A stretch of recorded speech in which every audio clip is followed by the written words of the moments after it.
અચ્છા ઝુમરો નહીં, આ પરવાળો છે. આ પરવાળો સાહેબ આ કોઈ એક જગ્યાએ ઉભો છે.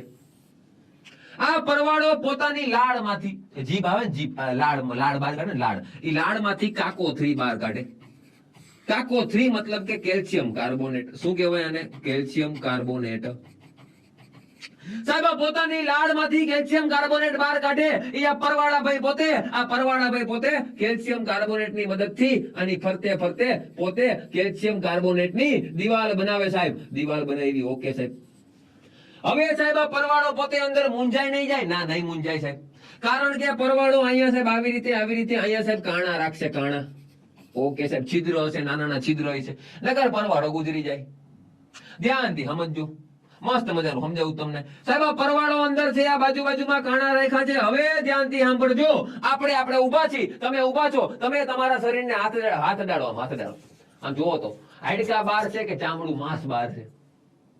સાહેબ હાડકા તો અંદર છે, માંસ બહાર છે. હા, તો આમાં ઊંધું છે મારું બેટું. જો આ બહાર જે કેલ્શિયમ કાર્બોનેટ થી પોતાનું આવરણ બનાવ્યું ને, એને કહેવાય એનું કંકાલ તંત્ર. આને કહેવાય કંકાલ તંત્ર. અને જીવ પોતે હાડકા બહાર છે ને જીવ અંદર છે. ઉદાહરણ આપું તમને તો શંખ. હા સાહેબ વાંચું જો, અંદર જીવડું હોય આવું મારું બેટું. હા સમજાય? વિચારે સમજાયેલા? હા સાહેબ.